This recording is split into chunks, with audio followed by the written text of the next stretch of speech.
Hello everyone, welcome to my YouTube channel. आज हम इस वीडियो में BCom fifth semester corporate accounting का पेपर देखेंगे जो 2023-24 के लिए इसमें लिख रखा है। बीकॉम फिफ्थ सेमेस्टर एग्जामिनेशन 2023-24 यानी कि करंट ईयर का है। इसी साल जो पेपर हुए हैं इसमें टाइमिंग 2 घंटे दे रखी है। 75 क्वेश्चन है। इसमें एक चेंज आ गया बस। इसमें से पहले 75 में से 50 करने होते थे, जो कि अब 75 में से 65 करने होंगे आपको। आप इसमें पढ़ भी सकते हैं जब इंस्ट्रक्शन 2 एग्जाम ने जो लिखा है इसमें सेकंड पॉइंट लिख भी रहा है। 75 में से आपको 65 करने हैं और सब सेम ही है जो लिखा रहता था पेपर पे। अब इसके सीधे क्वेश्चन देख लेते हैं कैसे आया था। फर्स्ट क्वेश्चन दे रखा है, the balance of share forfeited account after the reissue of forfeited share is transfer to. जब अंशों के पूर्ण निगमन के पश्चात अंश जब्त खाते के शेष को हस्तांतरित किया जाता है। ऑप्शन दे रखे हैं, A general reserve, B capital redemption reserve, C revenue reserve, D capital reserve. A सामान्य संचय खाते में, बी पूंजी शोधन संचय खाते में, सी आगम संचय खाते में, डी पूंजी संचय खाते में। इसका राइट आंसर हो जाएगा डी पूंजी संचय खाते में, capital reserve. Second, Suraj purchased A machine for ₹19,000 for which it's paying share of ₹10 each at 10% discount. How many share will be given as consideration? एक मशीन 90,000 रुपये में खरीदी जिसके लिए उसने 100 रुपये प्रति अंश की दर से अंश 10% की छूट पर निर्गमित किए। कितने अंश प्रतिफल के रूप में दिए गए?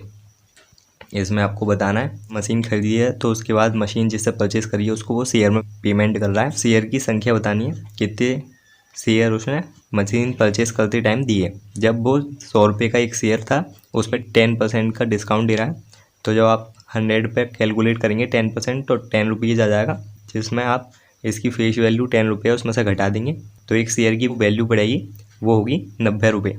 90 रुपये का एक शेयर है और जो मशीन की लागत है वो इसमें लिख रही है 90,000। तो इसमें पूछ रखा है कितने शेयर इश्यूड करने पड़ेंगे। तो इसमें सिंपल है, जो अमाउंट लिखा होता है total amount paid upon net value of share. जब आप इसको सॉल्व करेंगे इसमें टोटल अमाउंट लिख देंगे ऊपर 90,000 अपॉन कर देंगे 90, ये निकल के आ जाएगा 1,000। इसलिए इसका राइट आंसर हो जाएगा सी, 1,000 शेयर उसको इश्यूड करने पड़ेंगे। Third, if A share of ₹20 on which ₹16 has been called and ₹12 is paid is forfeited, why what amount share capital account is debited with? यदि 20 रुपये के अंश में 16 रुपये याचित हैं एवं 12 रुपये प्रदत्त हैं का हरण किया जाता है, किस राशि से अंश पूंजी खाते को डेबिट किया जाएगा? जब शेयर को फॉरफिटेट करते हैं यानी कि हरण करते हैं, जब उसमें एंट्री होती है शेयर कैपिटल अकाउंट डीआर, अगर प्रीमियम दे रखा होता है तो उसको भी डेबिट कर देते हैं, जैसे शेयर कैपिटल अकाउंट डीआर, फिर प्रीमियम अकाउंट डीआर। जब पेड नहीं करते हैं तब फिर उसके बाद जब क्रेडिट करते हैं तो उन सभी अकाउंटों को क्रेडिट कर देते हैं जिसमें पेमेंट नहीं मिली है। जैसे कि अलॉटमेंट में नहीं मिली है तो to allotment account, to share first call, second call, और फिर लास्ट में लिख देना है टू फॉरफिटेड, यानी कि जितने इसमें अमाउंट प्राप्त हो जाता है हमें शेयरों पे जब हम फॉरफिटेट करते हैं तो उसको हम फॉरफिटेड अकाउंट में डाल देते हैं। फिर इसमें हमसे पूछ रखा है जो हम शेयर कैपिटल अकाउंट डेबिट करते हैं तो उस कौन सी राशि से उसको डेबिट किया जाता है। जब भी हम कभी भी शेयर कैपिटल को डेबिट करेंगे फॉरफिटेड एंट्री में तो वो उसकी कॉल्ड अप वैल्यू से करेंगे जो हमने उस पर याचित यानी कि मांग रखा है। तो इसलिए इसका राइट आंसर हो जाएगा 16, बी 16 इस क्वेश्चन का राइट आंसर हो जाएगा। शेयर कैपिटल अकाउंट को फॉरफिटेड की एंट्री में कॉल्ड अप अमाउंट से उसको डेबिट किया जाता है। नेक्स्ट देख लेते हैं। Fourth, when share are issued to the promoters for their service then dash account is debited. प्रवर्तकों को जब उनकी सेवाओं के बदले में अंश निर्गमित किए जाते हैं तब डैश खाता डेबिट किया जाता है। ऑप्शन दे रखे हैं, ए शेयर कैपिटल, बी प्रमोटर्स, सी गुडविल, डी जनरल रिजर्व। ए अंश पूंजी, बी प्रवर्तक, सी ख्याति, डी सामान्य संचय। इसका राइट आंसर हो जाएगा सी ख्याति, goodwill. Fifth, it is compulsory for a holding company to purchase the equity share for a subsidiary company. एक सूदधारी कंपनी के लिए सहायक कंपनी के समतांशों का क्रम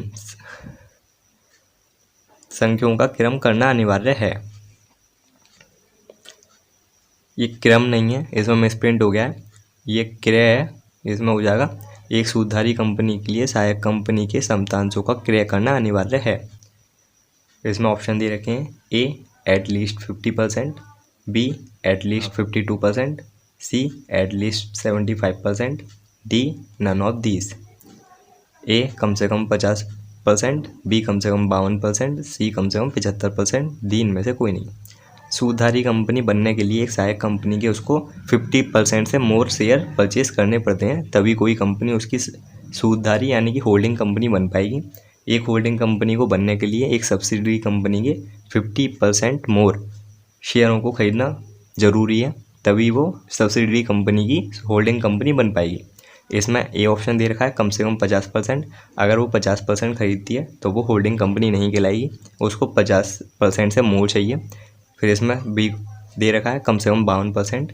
ये आंसर इसका अप्रोप्रिएट है, क्योंकि इसमें कम से कम 52% दे रखा है जो कि 50% से मोर है, और सी में 75 दे रखा है। यहाँ पर रॉन्ग हो जाएगा, क्योंकि है तो वो 50% से ऊपर ही, पर हमसे पूछा है कम से कम। 75% जो है ये कम से कम नहीं है, इसके अगर नीचे भी होता 70% होता तब भी वो उसकी होल्डिंग कंपनी बन जाती। इसलिए सी रॉन्ग है और ए भी रॉन्ग है, क्योंकि वो 50% से उसको मोर चाहिए। इसलिए इसका राइट आंसर हो जाएगा कम से कम 52%, यानी कि at least 52%। 6, in consolidated balance sheet is will not be shown. समामेलित चिट्ठे में नहीं दिखाया जाएगा।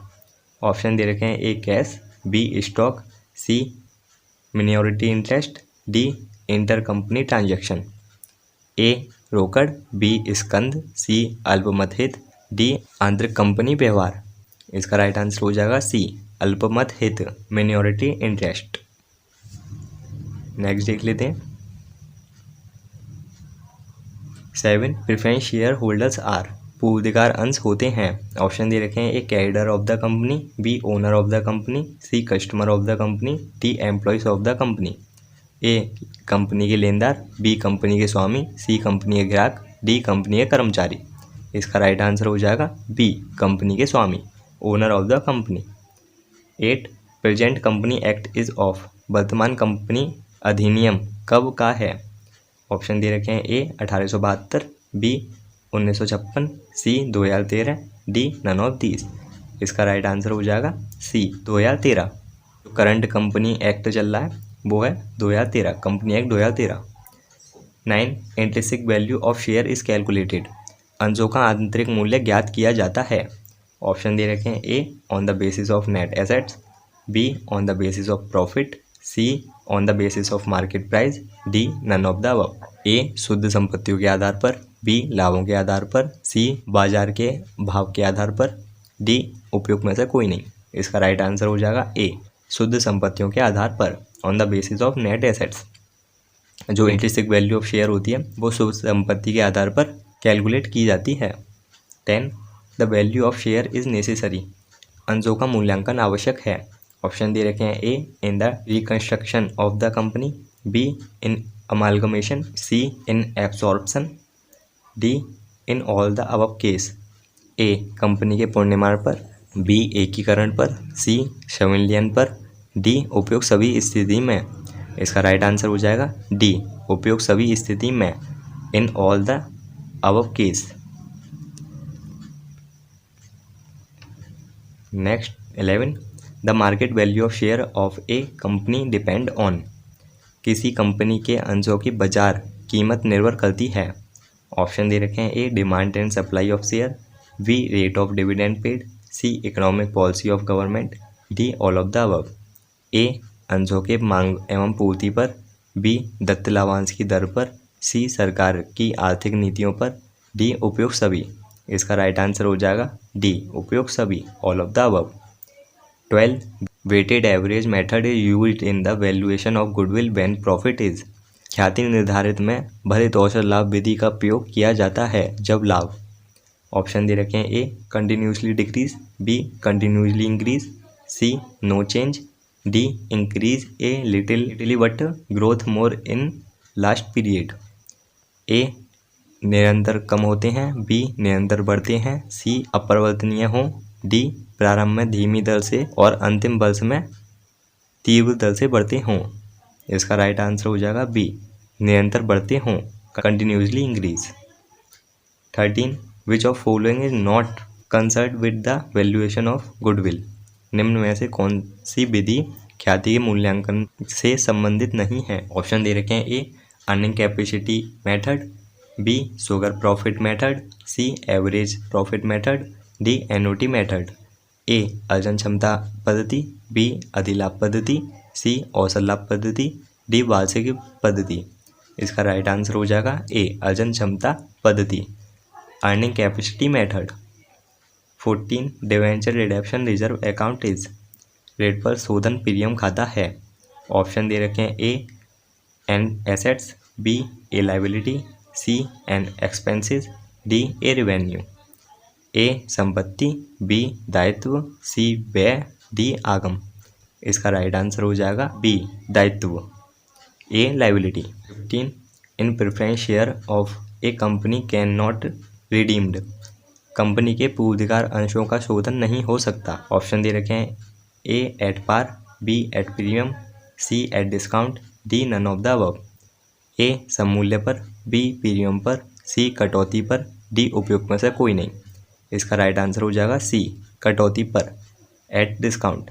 का भी शोधन डिवेंचर या पूर्वाधिकार अंशों में से डिस्काउंट पर नहीं होता है, इसलिए इसका राइट आंसर हो जाएगा सी कटौती पर, at discount. 16 the payback of share should be completed within a period of dash from the date of passing the special resolution.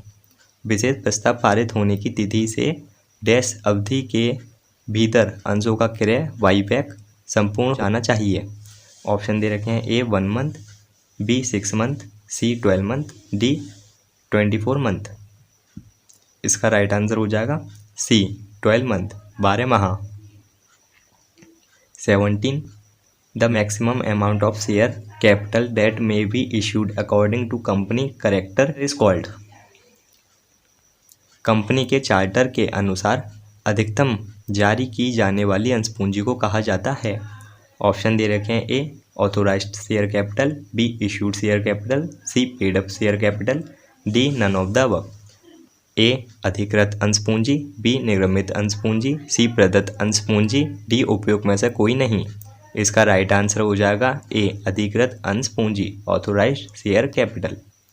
18 main object of amalgamation is. एकीकरण का मुख्य उद्देश्य है। Option दे रखे हैं to bring a company in less expenses, B to facilitate distribution, C to eliminate competition, D all of the above.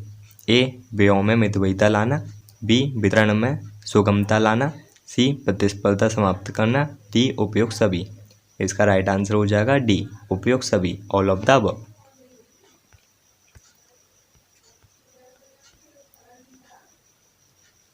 19 when amalgamation is the nature of merger the accounting method to be followed is। जब एकीकरण विलय की प्रकृति का हो लेखांकन विधि प्रयोग की जाती है। ऑप्शन दे रखे हैं A equity method, B purchase method, C pooling interest method, D none of these. A समता विधि, बी क्रय विधि, सी हितों का सामूहिकरण विधि, डी इनमें से कोई नहीं। इसका राइट आंसर हो जाएगा सी हितों का सामूहिकरण विधि, pooling interest method. 20 in increase of amalgamation accumulated profit include. एकीकरण की दशा में संचयी लाभों में शामिल होते हैं। ऑप्शन दे रखे हैं A insurance fund, B employees provident fund, C association fund, D none of these.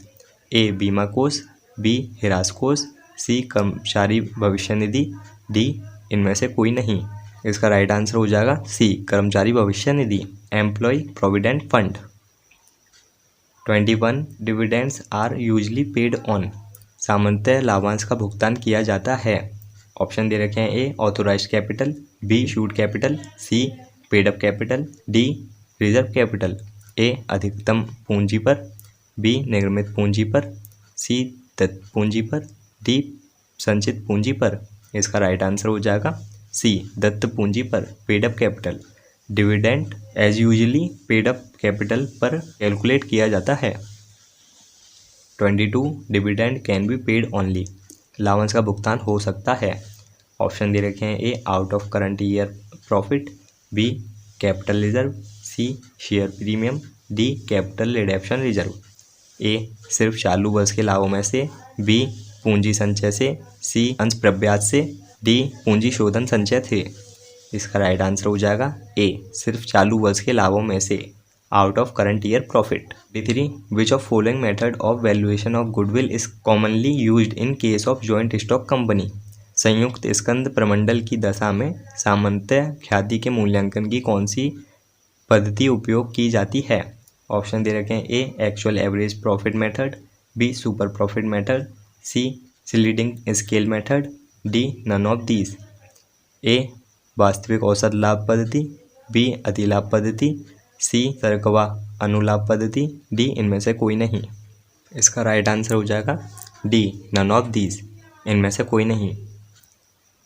24 the best method of valuation of goodwill is, ख्याति मूल्यांकन की सर्वश्रेष्ठ पद्धति है। ऑप्शन दे रखे हैं A average profit method, B super profit method, C annuity method, D none of these. A औसत लाभ विधि, बी अधिलाभ विधि, सी वार्षिकी विधि, डी इनमें से कोई नहीं। इसका राइट आंसर हो जाएगा सी वार्षिकी विधि, annuity method. 25 goodwill is the present value of the firm's anticipated excess earning, who is the writer of this statement. ख्याति एक फर्म के अनुमानित अधिअर्जन का वर्तमान मूल्य है। इस कथन का लेखक कौन है। ऑप्शन दे रखे हैं ए आर्बिक्सन, बी डीपिलिक, C Lord Marshall, D Morrissey. इसका राइट आंसर हो जाएगा D Morrissey. 26 goodwill is a, ख्याति है।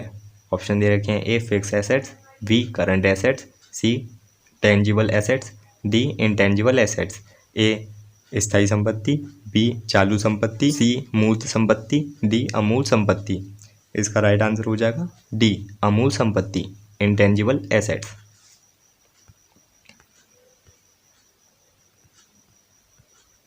27 intrinsic value of share can be determined by, अंशों के आंतरिक मूल्य का निर्धारण हो सकता है।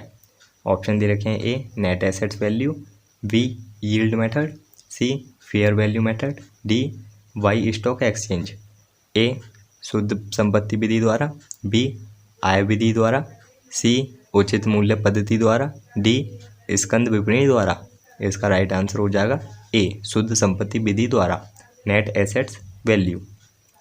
28 the balance of debenture redemption fund policy account is transfer to, ऋण पर शोधन कोष पॉलिसी खाते का शेष हस्तांतरित किया जाता है। ऑप्शन दे रखे हैं A debenture redemption fund account, B debenture redemption reserve account, C profit and loss account, D none of these. A ऋण पर शोधन कोष खाते में, बी ऋण पर शोधन संचय खाते में, सी लावानी खाते में, डी इनमें से कोई नहीं। इसका राइट आंसर हो जाएगा ए ऋण पर शोधन कोष खाते में, debenture redemption fund account. 29 profit on cancellation of oven debenture is shown in the, स्वयं के ऋण पत्र को रद्द करने पर हुए लाभ को दर्शाया जाता है। ऑप्शन दे रखे हैं A capital reserve account, B general reserve account, C debenture account, D profit and loss account. A पूंजी संचय खाते में, बी सामान्य संचय खाते में, सी ऋणपत्र खाते में, डी लावानी खाते में। इसका राइट आंसर हो जाएगा ए पूंजी संचय खाते में, capital reserve account. 30 debentures represent the, ऋणपत्र प्रदर्शित करते हैं। ऑप्शन दे रखे हैं A long term loan of the company, B directors share in the company, C short term loan of the company, D investment of shareholders. A company के दीर्घकालीन ऋण, बी कंपनी में संचालकों का अंश, सी कंपनी का अल्पकालीन ऋण, डी अंशधारियों का विनियोग। इसका राइट आंसर हो जाएगा ए कंपनी का दीर्घकालीन ऋण, long term loan of the company. इस वीडियो में इस पेपर के 30 क्वेश्चन कंप्लीट करा दिए गए हैं। इसके नेक्स्ट पार्ट में 31 क्वेश्चन से स्टार्ट हो जाएगा। अगर आपने चैनल सब्सक्राइब नहीं कर रखा है तो सब्सक्राइब का बेल आइकन प्रेस कर लीजिए ऐसी इंपॉर्टेंट MCQ से जुड़े रहने के लिए।